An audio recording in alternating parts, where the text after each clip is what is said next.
a couple questions we had about the IgG. One on Instagram, someone said, it gives me weird dreams. And one here, somebody said they'll felt kind of fatigued and run down when they take it, and they wonder if that's because it's working on the whole body besides the gut. If you could comment on those two things.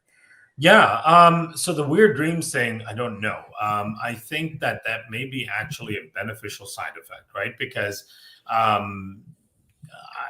for dreams to get even more dynamic, even more lucid, I think you have to be in deeper and deeper rest, right? REM sleep. You have to be able to achieve deeper sleep.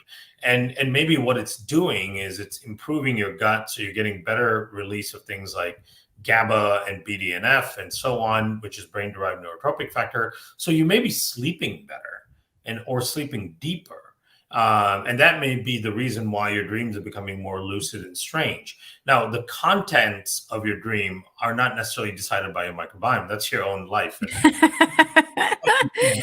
Bed, right? So I can't speak to the content of the dream being weird.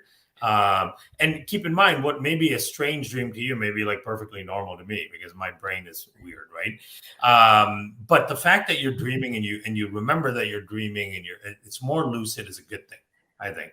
So that may be an explanation for it. The second one was they feel feeling like fatigued or run down when they're taking it and wondering if it's working on the whole body system beyond the gut was something they wondered. Well, so here's an interesting thing to always remember, right? Because that question kind of brings this up. So we know that the IgG doesn't leave the gut; it stays in the mucosa of the gut, right? It doesn't get absorbed; it doesn't end up in circulation.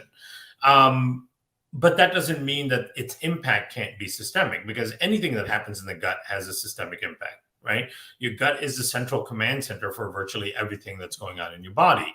Now, we almost never hear of die-off or Herxheimer's or any of that kind of responses to the IgG. So what they're describing is a very unique effect. I can say that I've probably heard it once or twice, one or two other times over the last 4 or 5 years. It's still super rare, but maybe one of the things that's happening, this is complete speculation, right? We don't have data to support this, but maybe one of the things that's happening is that it is enhancing mucosal immune function, right? Because we see that in studies that they have on HIV, for example, it modulates the immune response in the mucosa. We see that in a pediatric ulcerative colitis study that they've published, where it's modulating the immune response in the mucosa.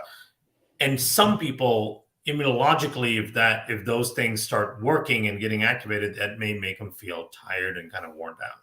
Right. It's no different than. I would agree. Yeah. It's no like a healing reaction. Yeah. It's like you get an infection, a cold, and your immune system needs to work.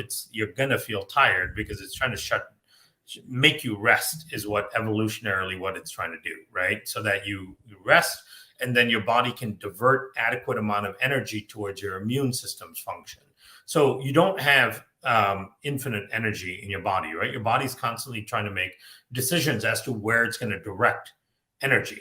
That's why when you're really full, you feel sleepy. And the reason is because your body goes, okay, we got to shut the body down so you're not running around and all that. You need to sit down. We need to divert energy to digestion. Same thing happens with the immune system. The immune system is very energy taxing. And so when your immune system is revved up and trying to fix something, it's going to make you feel more tired. So that's my speculation.